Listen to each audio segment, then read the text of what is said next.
warahmatullahi wabarakatuh. Waalaikumsalam warahmatullahi wabarakatuh. Alhamdulillahirabbil alamin wa bihi nasta'inu ala umuri dunya waddin. Wassalatu wassalamu ala asyrofil anbiya'i wal mursalin sayyidina wa maulana Muhammadin wa ala alihi wa sahbihi wa barik wa sallim ajma'in. Amma ba'd. Yang kami hormati kepada Bapak Dr. Kiai Haji Mu'tasimillah SQ MPDI selaku pengasuh Pondok Pesantren Sunan Pangandaran. Yang kami hormati Bapak Kiai Haji Imaduddin Sukamta MA selaku Rektor ISKI Sunan Pangandaran. Yang kami hormati Dr. Prima Ronika MSI selaku guru mata kuliah Public Speaking. Dan tak lupa untuk teman-teman yang kami sayangi dan kami banggakan.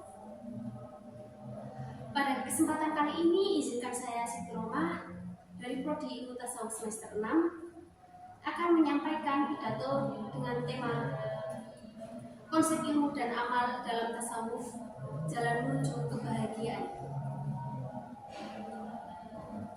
Jika kita perlihatkan kondisi zaman sekarang atau zaman modern ini, manusia itu semakin haus akan informasi, semakin giat mencari ilmu dalam berbagai bentuk, baik itu di bangku sekolah, di media sosial, atau di diskusi publik. Namun ironisnya, semakin banyak ilmu yang diperoleh, tidak selalu sebanding dengan amal yang dikerjakan. Hati tetap gelisah, jiwa tetap kosong, dan kehidupan rasa hampa. Mengapa bisa demikian? Para sufi karena ilmu yang tidak diiringi dengan amal tidak akan membutuhkan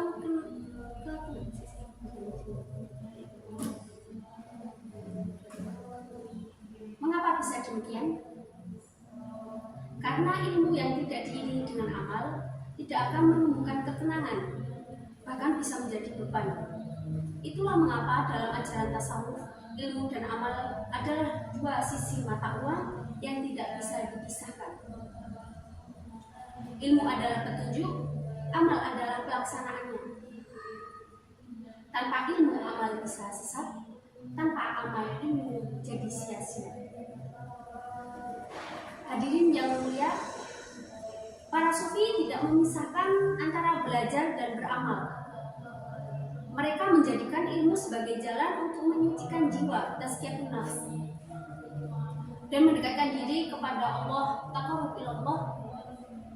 Ilmu dalam tasawuf bukan hanya untuk mengetahui hukum, tetapi untuk memperhalus hati, memurnikan jiwa. Syekh Abdul Qadir Al-Jailani mengatakan, jangan kau jadikan ilmumu hanya untuk sebagai bekal berbicara, tapi jadikan ilmumu sebagai cahaya untuk berjalan menuju Allah SWT.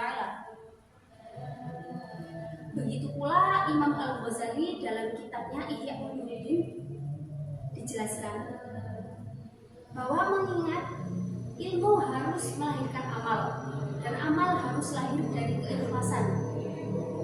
Ilmu yang tidak disertai amal akan menjadi argumen yang memberikan diri nyaman, bukan menyelamatkannya. Dalam kitab Sirajul Talibin juga, karya Syekh Ihsan Jampes dijelaskan bahwa ilmu dan amal adalah jalan keselamatan. Beliau sangat menekankan pentingnya mencari ilmu yang bermanfaat dan mengamalkannya dengan benar. Beliau mengikuti jejak Imam Al-Ghazali, menyatakan bahwa tujuan ilmu bukan sekedar tahu, tetapi juga menjadi firman Allah SWT dalam surah Al-Fatir, "Inna ma'ayakhsyallaha min ibadil ulama." Sesungguhnya yang paling takut kepada Allah di antara hamba-hambanya adalah para ulama. Ayat ini menunjukkan bahwa ilmu sejati adalah yang menunjukkan rasa takut, tunduk kepada Allah, bukan hanya menjadikan seseorang sombong, merasa paling tahu. Hadirin yang dirahmati Allah, tasawuf mengajarkan bahwa ilmu yang benar akan mendorong seseorang untuk membersihkan diri dari sifat-sifat tercela seperti riya, ujub, sum'ah, hasad. Ilmu harus menuntun hati menuju akhlak yang mulia. Contohnya kan syukur, zuhud, tawadhu, sufi juga sejatinya tidak akan merasa cukup hanya dengan mengetahui, ia akan terus melatih diri untuk mengamalkannya. Bahkan jika ada tidak mampu mengamalkan semua ilmunya karena ia menangis dan merasa takut kepada Allah. Bukan karena gelar atau pujian, tetapi karena tanggung jawab atas ilmu yang diberikannya. Sebagaimana dikatakan dalam kitab Al-Hikam karya Ibnu Athaillah, ilmu yang tidak membawamu kepada amal, maka tidak akan mendekatkanmu kepada Allah. Ilmu dan amal juga menjadi fondasi kebahagiaan yang sejati, bukan harta, bukan tahta, bukan pujian manusia, tapi ilmu yang membimbing dari amal yang membimbingkannya. Coba kita lihat para sufi zaman dahulu itu kayak seperti Robiah al-Adawiyah. Beliau hidupnya itu sederhana, namun hatinya tenang, lapang.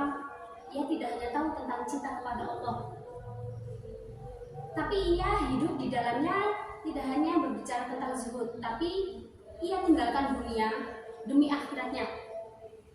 Begitu juga Imam Hasan al-Basri, ilmunya luas, amalnya kuat, doanya penuh getaran karena ia hidup dalam kesadaran Tuhan yang dalam.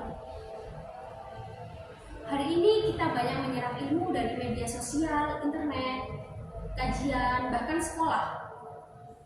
Tetapi sudahkah kita mengubah ilmu itu menjadi amal? Pastinya belum ya.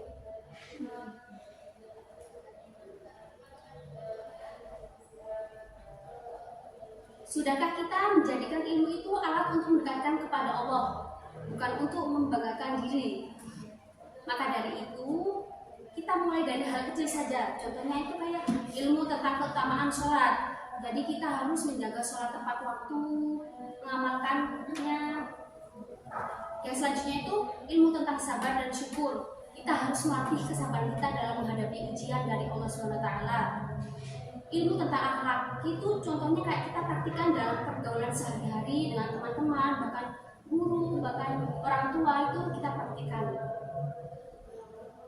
Nah, jadi dari itu kita menghormati ilmu bukan hanya dipajang di kepala, tapi dibawa ke dalam hati dan diwujudkan dalam perbuatan.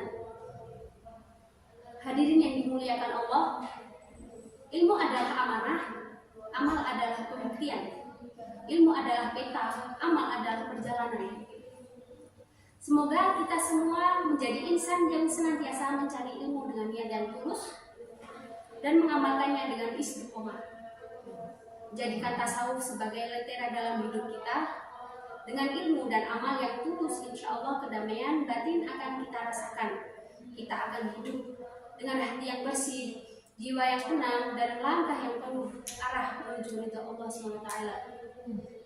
Sekian yang dapat saya sampaikan. Apabila ada salah kata, mohon dimaafkan. Wabillahi taufiq wal hidayah.